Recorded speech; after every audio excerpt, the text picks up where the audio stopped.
also it's multi-jurisdictional. Okay. So we were joined with several other dignitaries from other cities, so Walker and Wyoming, anyone that touches the Grand River, they have been active participants. Terrific. I also want to remind our viewers that lead is in the news. The Grand Rapids, City of Grand Rapids and Kent County recently received a grant from the Department of Housing and Urban Development, $6.6 million. This grant will help the city deal with lead abatement, which is still an issue and fortunately is still something that is on the radar for the city, cleaning up some homes that may still have lead coming into them. Could be through the pipes, could be through fixtures, any number of things. Talk about that. This is really important because some homes have been targeted, right? Yes, so there's a couple efforts going on with lead. In our city, the vast majority of children being poisoned by lead, they are still being poisoned by lead in paint. So a significant amount of these funds are going towards lead remediation, so to increase the number of homes we'll be able to work with to remediate lead paint. Okay. Very often in older homes built before 1978 that have lead paint, there's lead around the windows, and when windows get opened and shut, they create dust particles that can get on children's fingers. They put it in their mouth, and they can ingest lead. So that tends to still be the primary issue. So part of the funds will go towards education. So they'll be used to educate families, especially families that have children under the age of 6. Those children are at the highest risk because they're so oral still, and they put their little fingers in their mouth a lot. So this work in partnership with the health department, it's a little confusing sometimes because there's so many jurisdictions involved. The health department still helps families with all of the lead testing. So they're the ones that will work with families to have their children tested. If it comes back positive, they'll work on treatment to respond to that child and that family. They'll help with remediation in the home as well. And then we will also work with remediation. Then we're also working in tandem to remove and replace lead lines, water lines. So the city's been working on this for a number of years. We're doing that again in partnership with our partners at the county and the state government. And for that program, we are working with the health department to offer families who still have lead lines free water filters. So they can put a water filter on their faucet to just give them an additional level of support and protection. With that being said, we test a lot of water and our water quality is good and we don't have high levels of lead, but we are still in the process of replacing all of the lead lines, and we received state and federal funds for that work as well. All right, and most importantly, how can folks learn more in terms of if they have young children in the house, whether it's paint or water, taking advantage of some of these programs? Yeah, so all you have to do is call 311. And if you don't even know if you have lead lines coming into your home, we can tell you. So we have all of that mapped out. We know where the lead lines are. We do have a part of the program, and the funding pays for the line to replace all the way from the road into the home. But then some families may still have fixtures in the home internally that should be replaced as well. Right. So we can work with them on that. For the lead remediation, a lot of that work is funneled through our community development department. Again, you can call 311, or our community partner in this space is Healthy Homes. So we work with them. Actually, they will be a fiduciary of some of these funds to help with education, and they can help families and provide information. They can talk about how do you get testing. And then I would say a third component of this, and it's a decision that the City Commission just made a couple months ago. If you are in a rental property, by the end of this year, we will start to require lead testing for rental property homes as part of their inspection process.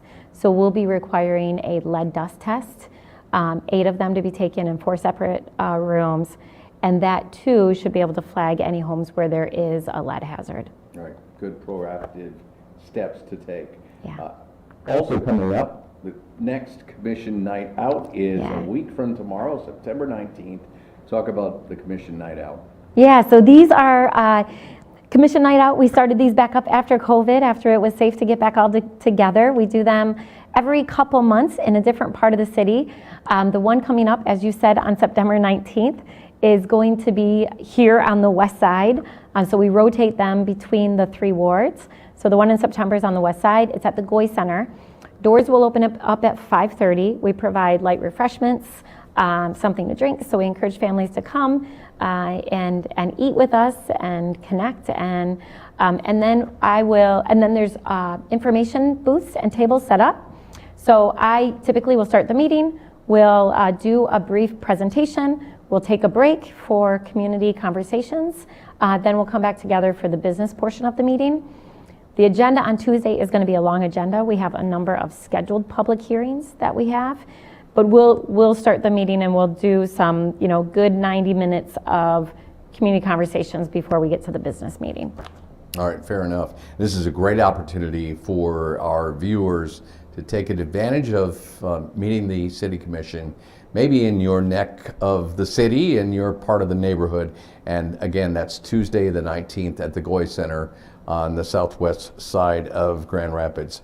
It is time again for Art Prize, Prize 2.0. I just had a chance to sit down with Catlin Whittington, the new executive director of Art Prize. So I got schooled up on what is really going to be a tremendous return of Art Prize. Yeah. That's September 14th through October 1st. What can you tell our viewers about that? Yeah, I will encourage them to come downtown. You're absolutely right. We kick it off this week. We're super excited. Art Prize has taken over the clubhouse, as we're calling it, over at the old UICA building. Yep. So there'll be a physical space that people can go. If they've never come to Art Prize, you can go there. You can get a map. You can get information. You can buy swag. There'll be an artist lounge there. There'll be some pieces there. We're going to be having events there. So it'll be a wonderful little hub that people will be able to go to. But we are bringing back, I would say, some of the core elements that people loved about Art Prize when it started. So there will be hundreds of pieces of art all throughout downtown and the near spaces. It's an area that is walkable. We're bringing back the public vote, so we'll be giving out some large prizes. Similarly to years past, we'll be able to track who those top vote getters are, and then we'll vote on the top 25. In addition, we'll have a number of juried awards that we'll be giving out at the end celebration. And then there are a whole host of community events over the 18 days. Indeed. My schedule is crazy, as I'm sure many people, they're looking at their schedule. It's going to be a fun 18 months. We have Tech Week coming out next week, so we have a whole host of events looking at tech and how we become an innovative and tech-friendly hub here in the city. We have Confluence Music, the festival coming back. We have other festivals teed up, so there will be a ton of fun things happening over the 18 days of Art Prize. And I hope people come downtown. We're hopeful to attract, again, tens of thousands of visitors who may, for the first time, be getting to know our city. And encourage our viewers, don't be afraid of downtown. There are great opportunities for you to take advantage of the Rapid and get around town. You'll have the Art Prize ambassadors who will be out. It's just a welcoming and wonderful time to be in our great city. Yeah. Mayor Bliss, I also wanted to real quickly mention before we go to our first break here, the city's Economic Development Director, Jeremy Gracia, is stepping down. He's moving on to a new opportunity. Jono Klooster will be taking over in the assistant position. He will be the interim economic development director for the city of Grand Rapids. Real quickly, because we're coming up on our break, talk about the economic development department. That's an important role within the city's operations. Yeah, it's a really important role. They do a lot of different work. I would say they are the front door to all things related to economic development, from supporting small businesses and entrepreneurs to helping to make the case for companies to come to Grand Rapids. They oversee our Economic Development Corporation, our Brownfield Authority. So anytime the city is voting on any type of tax increment or financial incentive for a company, that goes through that department, but also our Brownfield Authority. And they really are the lead in that space. And then they're the ones that partner typically with the Right Place and the Michigan Economic Development Corporation. Mm-hmm. Again, we typically have a multi-jurisdictional, multi-pronged approach, and they're the point person for that. So Jeremiah's been here for a number of years. We're really grateful for the work that he's done. He's actually going back to the city where he was before he came to Grand Rapids, and kind of, as he calls it, going back home. Jono Klooster's been with the city for a long time, has acted as an interim director in the past after Kara Wood moved on. She was our former economic development director. He'll do a great job, and then we'll move forward with doing a national search. Terrific. Good to know, and good luck to Jeremiah. We're going to take a real quick break here. Stay tuned. We'll be back as Mayor Bliss talks with Grand Rapids Fire Chief Brad Brown. You're watching City Connection here on GRTV.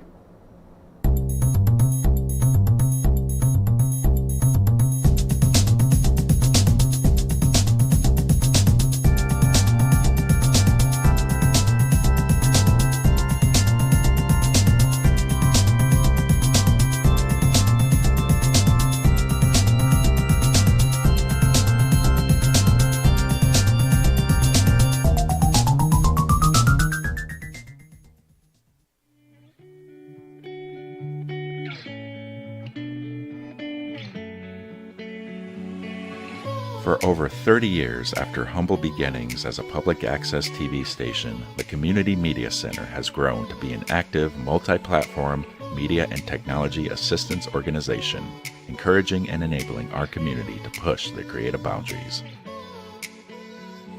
We power a variety of resources, including a music-centered community radio station, WYCE, a community venue with stage and screen at Wealthy Theater, citizen-driven journalism with the Rapidian, a web development team empowering local nonprofits, an education department that trains and broadens students' minds, and a free speech public access television studio, GRTV, where it all began. By introducing audiences to new voices and ideas, we enhance community engagement and create connections between artists and audiences, enriching our city's cultural offerings. We empower and collaborate with platforms and resources accessible to all and used by all. Every free democratic society depends on media, accessible to the community and uncensored by government. The Community Media Center continues this work for the media landscape of today and tomorrow.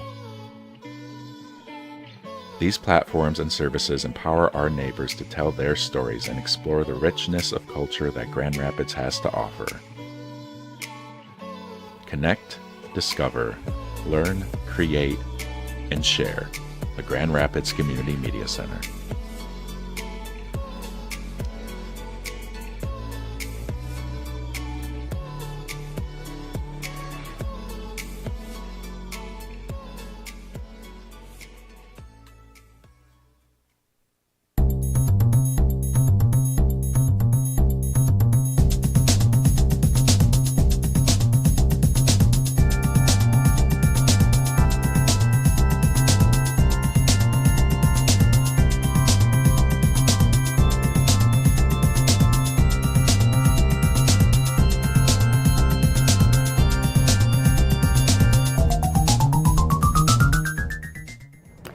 Hello and welcome back. I'm so delighted to have with me our new fire chief, Chief Brown. New to the role, but not new to the city of Grand Rapids. I've known Chief Brown for, my goodness, 20 years. 20 years. Yeah. So it's good to have you in this role. I'd like to just take a little time to be, as we get started before we go to the Q&A section, for folks who don't know much about you, why don't you first start and just share a little bit about yourself and your journey, what led you to want to be a firefighter, and then a little bit about your time here with Grand Rapids Fire Department. Sure, absolutely. So the first thing you'll notice is I talk a little funny. I'm from North Carolina originally, moved up here in 2003. So I entered the fire service at the age of 16. Wow. At the age of 16.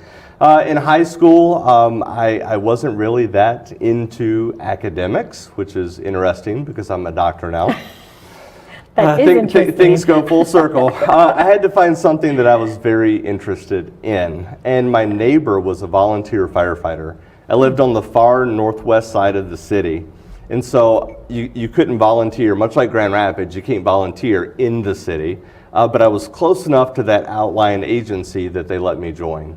And as soon as I signed up, the camaraderie, the excitement, the sense of purpose, I was absolutely hooked. And so at the age of 19, I was hired by the Greensboro Fire Department, about twice the size of Grand Rapids. And they were an internationally accredited ISO Class 1 department. So that was my barometer. My barometer was one of the top 100 in the country. Met my wife down in Greensboro. She went to Michigan State, and she wanted to move back home. We have a farm down in Fenville, Michigan, horses and hay, and her parents still take care of that. And I said, well, if we're going to move up north, I have to work for a bigger city. I said, I like the call volume, I like being busy, and Grand Rapids hadn't hired in several years. I think it was like 3 years at the time. And right when we were going to move up, Grand Rapids posted. And I flew up here, walked into, DeVos Place was still under construction, but walked into a very large room with over 1,000 people to take the exam, and thought, there's no way in heck I'm going to get hired. And sure enough, I did. And so in 2003, I started out as a recruit firefighter, and over the years, just really had education going on the side. I like to say I was a professional student. I went to school, college, for about 20 years. It was something that I always did as I was working at the fire department. And in the evenings when some people were decompressing or working out, I was in front of the computer doing schoolwork. And so my career just kept moving, and I kept getting more schooling, and next thing you know, I'm sitting here in the fire chief seat. So Yeah. Well, it was meant to be I guess. that Grand Rapids would become your home. Yeah. So in addition to getting your doctorate degree, remind me what that's in? Organizational leadership and right. development. That's right. Yeah. During your 20 years with the department, you also moved up and you held a number of different roles, Yes. from strategic planning to data analysis to really elevating. I think you led also the accreditation process, did. Didn't you? Yes. So talk a little bit about some of the things that you Sure. did. Yeah, I know you helped with the prevention efforts that we started. So elaborate a little bit more on some of the things you did with the department before you threw your name in as fire chief. Sure. So I think that's one thing people don't realize is all the different facets within a fire department. And especially as big as Grand Rapids is, and that's what we hear from a lot of candidates that want to come here, is there's so many different fingers and opportunities and different specialties that you just don't get at a smaller department. So obviously I rode the big red truck, I went to a lot of fires, moved to a lot of different stations throughout the city. Was an acting driver, so I drove the trucks, acting officer, rode the front seat, took command of some fires. And then very early on, you're going to remember this, we hit a rough patch with the budget. So around 08, 09, the bottom really fell out, and the fire department ended up laying off several firefighters. And it was very tough times for the entire city, for the entire city. And what we needed was data to make good decisions, because as a chief, you develop a pretty good gut feel over the years, but gut feel wasn't going to cut it in this case. We had some serious decisions to make. And I had just finished up my undergrad in business, and I'm like, well, I'll come up and do some analysis. Little did I know I would never leave.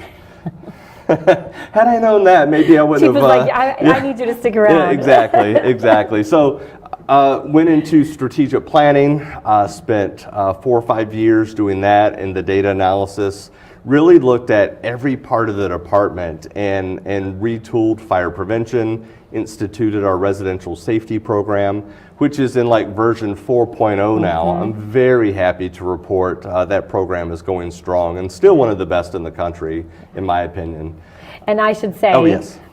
Because I too am really proud of that work and glad as an elected official we were able to support it. We've put in over 70,000, is Yes, that the latest number I saw? 70,000. 70,000 smoke detectors in homes throughout our community. Yes. And we know that some of them have saved lives. Absolutely it has. Yeah. We've run the data, Yeah. and there is a very significant statistical analysis that shows if we've been to your house and do the home safety assessment and put up alarms, The outcomes are fantastic. Yeah, and we also do carbon monoxide We do. detectors as well, just We as do. an FYI. And all they have to do is call Yeah. 311. Yeah, And we'll get you scheduled and we'll show up. So after planning, moved into the Assistant Chief of Administration. Spent about 4 years there where I handled the budget, obviously strategic planning still, and all of our fleet and facilities. I'm sure we'll get into some discussions about that. That was one of the most exciting yet challenging roles is our aging infrastructure. And it's a struggle to keep up. A lot of communities around us have pretty new facilities. We operate in 2 fire stations over 100 years old, and one is just a few years away from turning 100. So that brings with it some inherent challenges.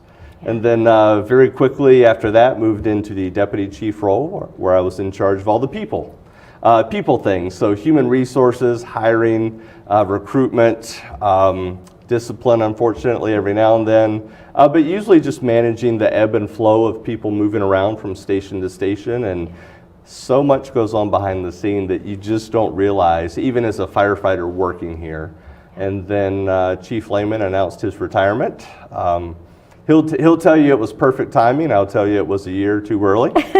But as I looked around the community, I felt a sense of duty for me to step up. Having been in all those different administrative roles, I knew that it would take someone else a decent amount of time to get up to speed. We have a lot of very big projects in process right now, and I felt that for continuity, it was best for our department if I put my name in the hat, and I did. yeah. So.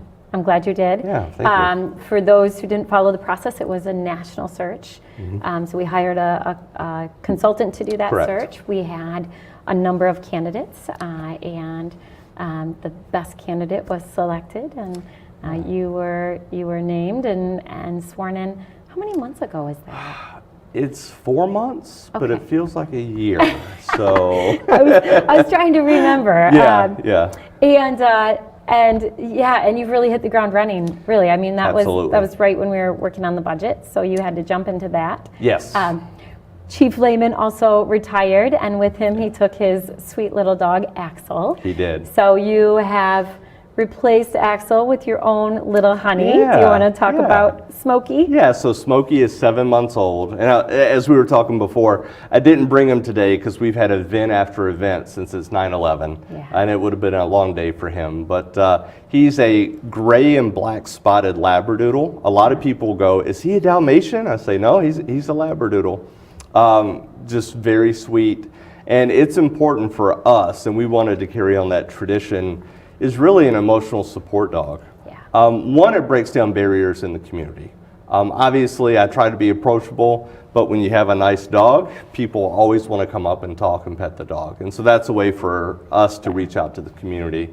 But when he runs into the station and is able to interact with our crews, it just gives them a brief moment to focus in on something nice and not think about the call they just went on. Yeah, it's really sweet. We only have a couple minutes left, so I Okay. think we'll hold off for the next section to talk about the $35 million Yes. allocation from the state, because I'd like you to elaborate on that a little Yeah, bit more, absolutely. but also to thank our legislators. And as we close up this section, I think it's appropriate for us to just really highlight the fact that today is a sad day in our country. It is. You know, a day that, a lot of our first responders lost their lives. Our department is one of many that pauses as a day of remembrance, but also goes above and beyond to make sure that we're elevating those who put their lives on the line every day to run into a building when other people are trying to run out. So do you want to just make any comments just in memory of 9/11 as Sure. we all come together on this sad day? I know there's a remembering service that the Boy Scouts do every year also occurring. So That's been going the whole day, and I was over at Cornerstone University this morning, and it really was enlightening to see how many people in that chapel were not even around when 9/11 happened. But it was certainly a tragic day for our country, for first responders. Obviously, 343 firefighters lost their lives that day, almost 3,000 in total. That day, and now we're seeing the long-term impacts of all the respiratory issues cancer, PTSD, etc. That was really a wake-up call, I think, for not only the country, but definitely first responders of what we signed up for. And I will tell you, this morning at 8:46, when the first plane hit the tower, we made an announcement over dispatch, and every Grand Rapids firefighter, not on an active call, paused and took a moment of silence to honor the men and women that laid down their lives that day. Yeah. And we never want to forget. Yeah, we never will forget. So thank you for that. Thank you for your service. I'm glad that you are leading our department. Yeah. And we'll take a break now, and we'll come back together and spend another 15 minutes or so asking our new chief additional questions.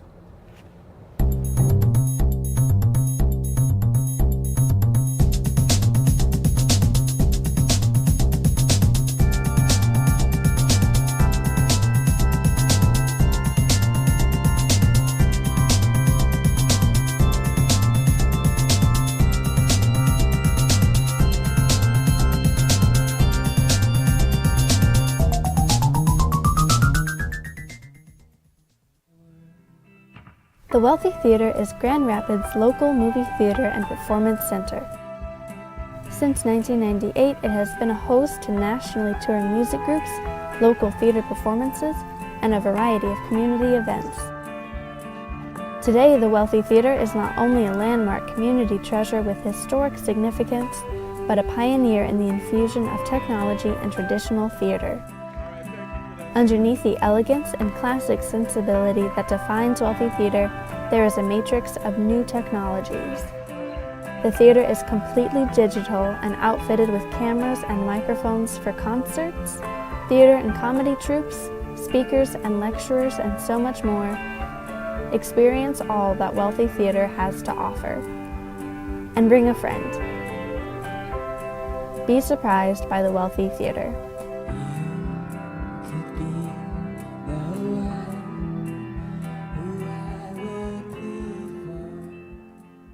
WYCE is a world of music. We aim to shine a light on underserved musical artists in a non-commercial format with no advertisements. Volunteers come in to create personalized music programming that broadcasts over the air at 88.1 FM to West Michigan and via the internet to listeners all over the world. These listeners sponsor our efforts, keeping WYCE independent and community-owned. Musicians use the station to broaden their audience and build support for their latest projects by submitting their music to be included in our broadcast and performing live in studio. Businesses find their customers through underwriting, nonprofits inform the community to their mission, and listeners stay informed about local events. We believe that music is a powerful force that creates quality relationships in our community, that speaks to our emotions, and provides the soundtrack to our lives.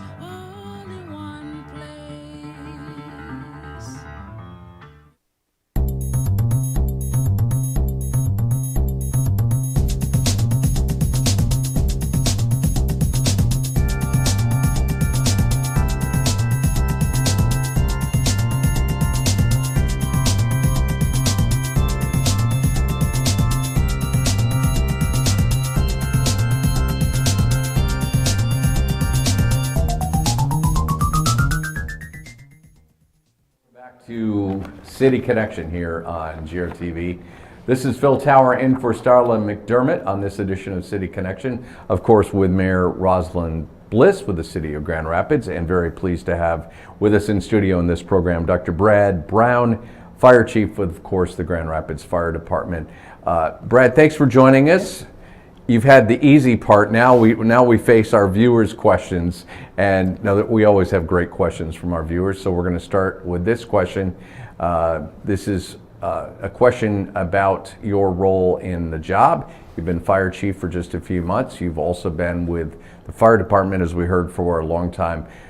This viewer has a question about your observations from your role as chief, and what you, since you've been in the job, in this position, what you may have identified as some priorities, things you want to work on, whether they're current, future, or long-term. Sure, absolutely. And as we talked in the last segment, there's a certain advantage from being internal in some ways, but in other ways, fresh eyes is good as well. And I've had the great fortune of traveling around the country as a peer assessor for the Center for Public Safety Excellence.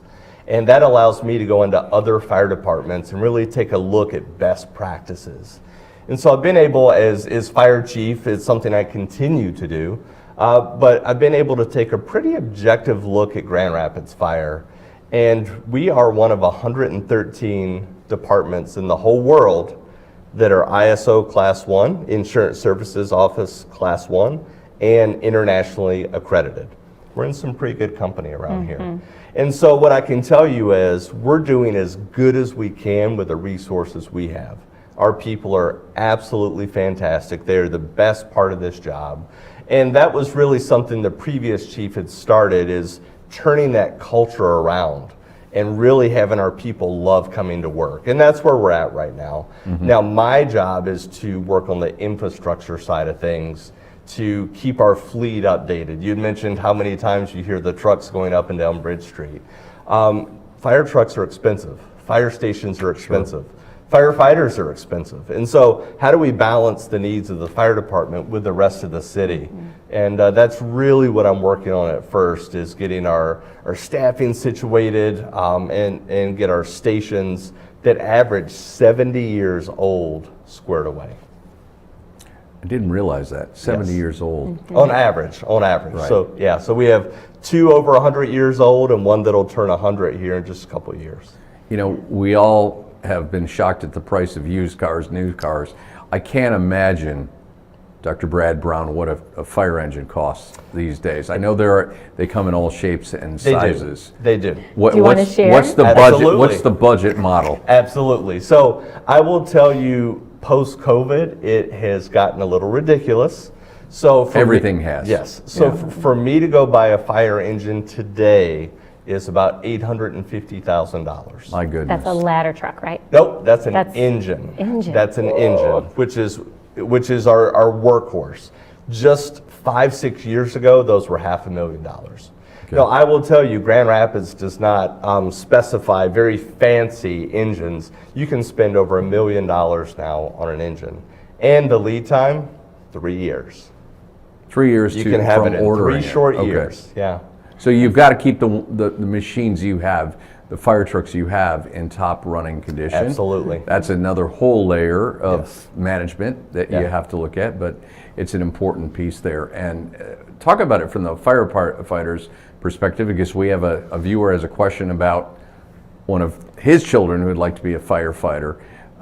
We know there is a labor and a talent shortage impacting so many sectors of our business world today. What are the challenges you're seeing as fire chief? I know you talked with Mayor Bliss about the economic downturn, having to lay people off, but it seems like everybody's hiring these days. How hard is it to find hardworking, team-playing firefighters for the future? It's much harder than it used to be. So, Okay. so as I mentioned, when we used to post for a job, we'd have thousands of applicants.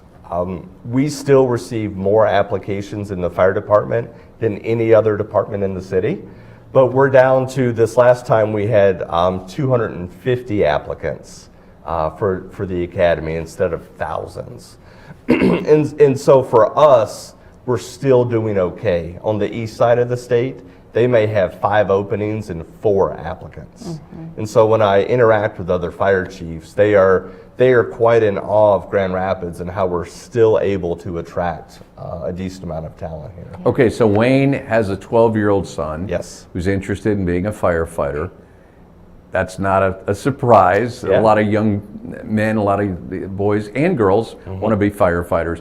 Let's talk about what parents can do to encourage that career path, especially with a junior high school student. Summer Youth Academy. So if you go, I knew you were going to have an answer for me. Absolutely. I was gonna say. So if you go to joingrfire.com, joingrfire.com, it'll outline all of our programs. And so that is the perfect age. They're right on the edge of being able to participate in a week-long youth academy that really gives them, and there are some news stories on that this past year, it really gives them an idea of what it would be like to be a firefighter. And then we also have programs in the schools with JROTC and do that. And now we have a cadet program which fills that gap for the young adults from the time they graduate high school until they would get hired by Grand Rapids. And I'm happy to announce that we've had 2 of our cadets make it all the way through the process, and they've received job offers from Grand Rapids Fire.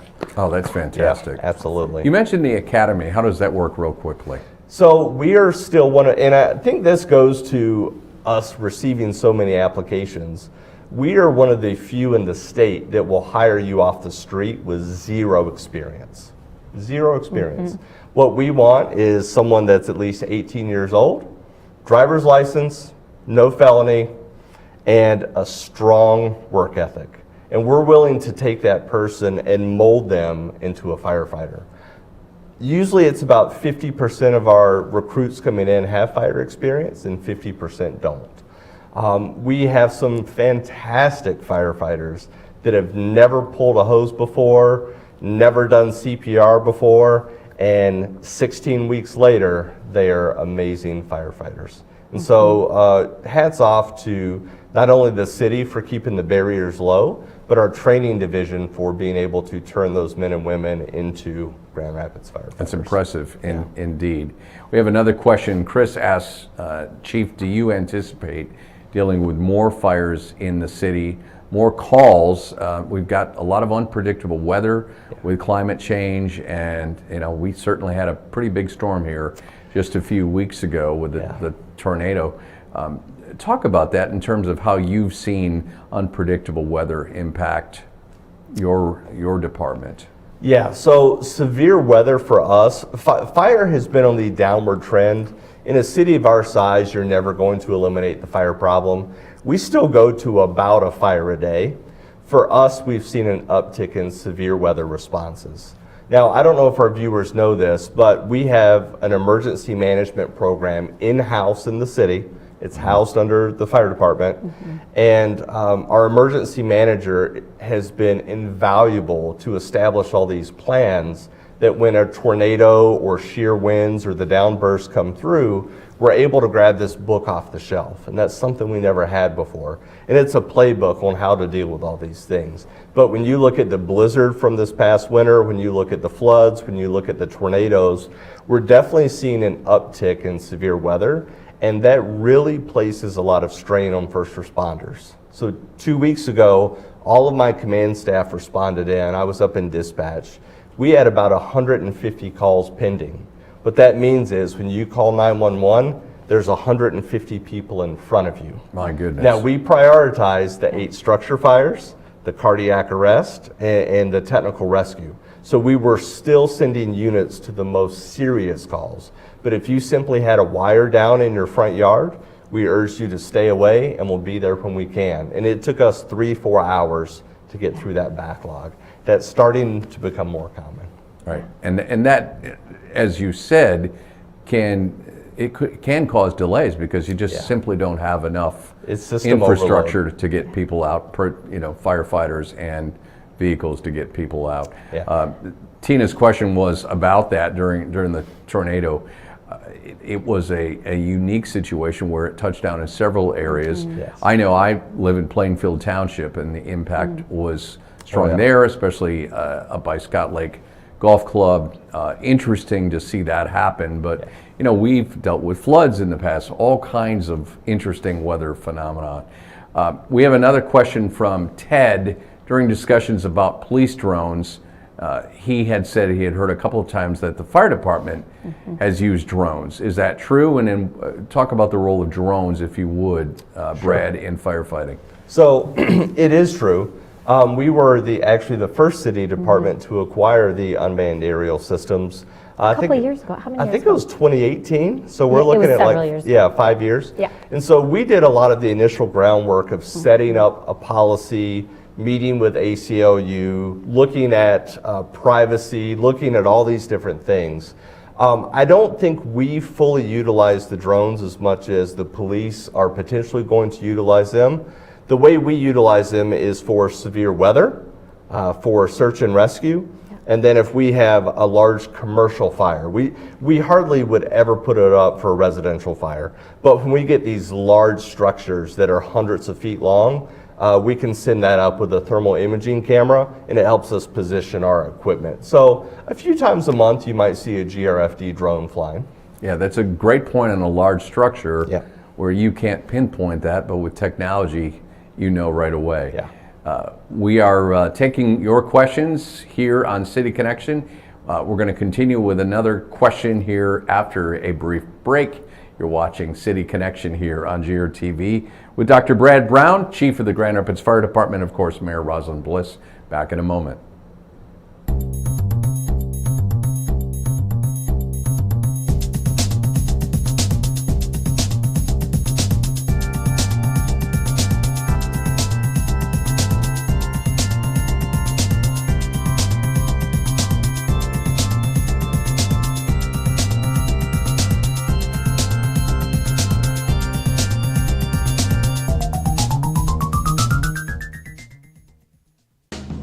How do you build a strong local food economy? Meet Chris. Chris is opening Osteria Rosa, a locally sourced Italian restaurant in a building brought back to life by 616 Development. But he doesn't know any local farmers to supply him with food year-round. This is Melissa. Melissa runs the Fulton Street Farmers Market and publishes a long list, even in the dead of winter, of available produce, meats, bakery goods, and more on the Rapidian. This is Amy. Amy wants to do more to support the farmers and her local food economy. Amy talks to Melissa, who introduces her to farmers at the Fulton Street Farmers Market, and Amy, in turn, publishes their stories, also on the Rapidian. Chris hears about the Rapidian and now has access to a local grocery list and information that he needs to make connections with local farmers. He feeds his patrons with local food year-round. Connections multiply. Meals are shared. A stronger local food economy is built.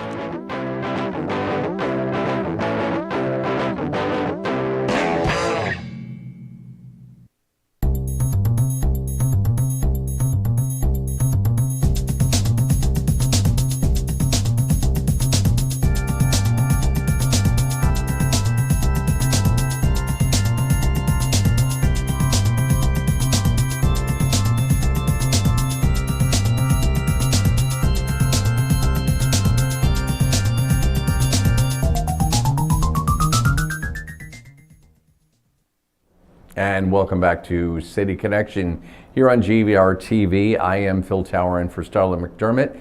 This month on City Connection, we're with Mayor Rosalynn Bliss. Mayor Bliss, you had a couple of things you wanted to follow up with Chief Brad Brown. I think we were talking about locations, but there was something else you wanted to make sure our viewers knew about. Yes, thank you. So we didn't get to it during the questions, but it's really important, I think, for the community to also know that we will be embarking on some infrastructure upgrades to 2 new fire stations, both on the southeast side. And then we also recently purchased land here on the west side for a new training facility for our fire department. And we were really fortunate during the budget process, the state budget process, to have $35 million allocated to help us with those projects. Oh, that's so fantastic. We'll start moving really quickly on a brand new fire station on Kalamazoo. The reason that we need it there is that we're not meeting our goals when it comes to response time. And then we are replacing the fire station on Division.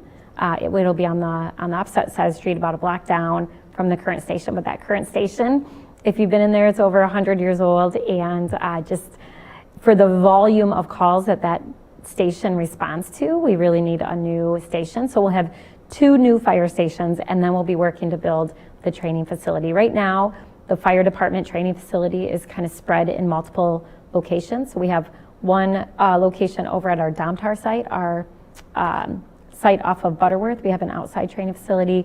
We have inside one at Coldbrook. We have some training that happens at LaGrave. So we'll consolidate all of that and have a really nice fire safety training facility. And that's about, as I said, about a 9.5 acre site. That will be impressive indeed. We have another question for Mayor Bliss here on City Connection. This one from Hilda. Hilda said, I heard you declare it Welcoming Week. What does that mean, Mayor? Yeah, thank you.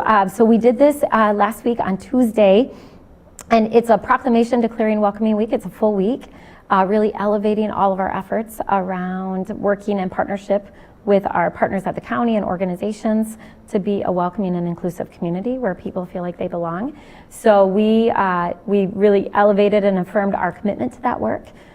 We have been engaged in that work for a number of years, actually in partnership with Samaritas, as we work through the Gateways for Growth process, solidified the welcoming plan that the county is leading. We're a part of that work. And then through that plan, there's a number of objectives and goals, and we're working to move forward and meet those goals. And then to work with partners to really elevate the need for all of us to work together to continue to be an inclusive community. Great. Let's take another question, and this one on bees, about the city's beekeeping ordinance. This viewer is wondering, does that account for people who are allergic for bee stings? Understanding they are an important part of the ecosystem, but this viewer is worried for kids and family members who have allergic reactions. I guess you can get bee stings any place, but Yeah. What should people know about the bee ordinance in the city? That's great. Thank you for asking that question. We're in the process right now of updating our animal ordinance and our nuisance ordinance. So currently, under our city code, people can have, they can keep bees in their backyards if their backyards are a certain size, and the bees are kept so far away from the fence line, and they have like a vent to make sure that they stay in a certain space. So what we did, we have an urban agriculture committee, and they review all of our policies and ordinances, and they made recommendations for some changes. So it's not, so they've been allowed for years. I can't even remember how long, the entire time I've been a commissioner, so at least 20 years. So we just solidified and clarified some of the language around if you want to keep bees, honeybees, so it's only for honeybees, that they tend to be a little bit more docile. So it's only for honeybees, and then as I said, there's some real clear parameters on how you do that. We also made some changes to our backyard chicken language, so that's in the amended animal ordinance that we're reviewing, and then we took out some language related to dogs so that the county can enforce the rules around aggressive or dangerous dogs. So there's a few different changes in the upcoming ordinance amendment. Good to know. Yeah. Let's move on to a question from Grant. Grant is asking, Mayor Bliss, is any of the trash from the river cleanup recyclable, and is it separated from the trash at all? I would assume you pull quite a few water bottles out of the river, plastic water bottles. In fact, I was just on the river 2 weeks ago with a friend and noticed, like a lid top. Plastic is just an insidious thing in any place, especially in our waterways. What do you know about recycling? I know WMIAC, you had mentioned before, was involved with this process. Yes, so the answer is wholeheartedly yes. So if you volunteer and you go out to clean up the river, you get 2 different bags. One of them is for recyclables. There's a list of things in addition to plastic, so you can recycle certain glasses and other products. And so you have a bag for recyclables, and then you have a bag for trash. And so you do both, and then we take the orange bag, the recycle bag, and we take that directly to the Kent County recycling facility, and then the trash will go to the incinerator. So all of the trash, not the recyclables, in our city goes to the waste to energy site, and then it's burned, and it's turned into energy that is then used by Vicinity that is producing the steam that powers a lot of the buildings downtown. Which is a great use of that recyclable material. Art Prize is up next with a question. This is Hannah. Hannah says, Art Prize 1.0, which is the previous version of Art Prize, in her estimation, had some issues with some venues and specifically with how Art Prize had interacted with artists and venues. Hannah is wondering, Mayor, how has Art Prize 2.0 changed how it will work with entities? I don't know if you know that specifically. Obviously, I know from having had the opportunity of speaking with the executive director, Catlin Whittington, he has spent a lot of time talking with community members, community stakeholders, community leaders, and just everyday fans of Art Prize to make sure they were listening. But what can you say about Art Prize in terms of what people can expect and the venues and the artists? What do you know about that? Yeah, so I serve on the steering committee, so I know quite a bit, although my focus has largely been around fundraising and helping with marketing. Yes. But I can tell you that a lot of, as you said, a lot of time has been spent listening to the voices of not just individuals that support through the venue, volunteers, artists. We want this to be an incredible opportunity and experience for artists. And so I think what you'll find this year is a real commitment to that. Even at the Artist Lounge, which is going to be at the Clubhouse, there is going to be ample time and space to support artists and for people to come and meet artists. We're working with All Artworks again. Some artists are deciding to make their art available for purchase, so that will be an option for artists, a way to support them. And so we're going to do everything we can to make sure that artists feel appreciated and feel like this is a valuable use of their time. And so I would say I have confidence in the new Catlin, the new president and CEO, and the team that he's put together. But I also am hopeful that people recognize that it's a new structure and governance with a new team, largely a new team. I'm not going to promise anyone that we won't have some hiccups. If you have concerns or if something comes up, please let us know. We are eager to hear feedback and to have not only this year a success, but then really to start immediately focusing on next year and building up the event for next year, which, by the way, next year is going to be the 15th anniversary of Art Prize. That's true. So we have a lot of really cool ideas that we're talking about, I should say, as we look to celebrating the 15th year anniversary. All right, thanks for your question. Yeah. Another question, Mayor, this viewer says, I walk to work every morning and come across instances of people parking in areas that block sidewalks and crosswalks.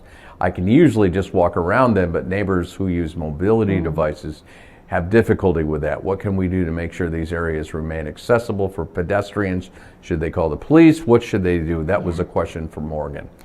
Yeah, so I would say you can call our non-emergency line or 311. So a couple of things, and we've heard this from others as well about how it's unsafe when people can't walk. Obviously we want our sidewalks to be accessible for everyone, especially individuals who need additional support, even moms with a big stroller, and there's lots of people that need to have safe, accessible sidewalks. And so I would say call 311. Part of the budget that we just approved in June, we added additional staffing in our Public Works Department, and then also if you're in the downtown area, we have done a lot of work with our ambassadors, and they will go around to try to make sure that areas are cleared so that people can get through, whether it's a sidewalk or a doorway. Please just let us know. We can't respond if we don't know about it. So I would say best bet, non-emergency line, 311. If you're in the downtown area, you can call DGRI. All right, take advantage of that, and thank you very much for that. Yeah. We are just about out of time for this week's program. Don't forget about next night out, next Tuesday, the 19th at the Goy Center. Great chance to meet with your city commissioners here in Grand Rapids. Want to thank Mayor Rosalynn Bliss, as well as Grand Rapids Fire Chief Dr. Brad Brown, for joining us on this edition of City Connection. And thank you for being our viewers. Don't forget to share your questions with us and join us next time. Our next month's episode takes place October 2nd. And until then, thank you for watching. Have a great rest of your month. We'll catch you next time here on City Connection on GRTV.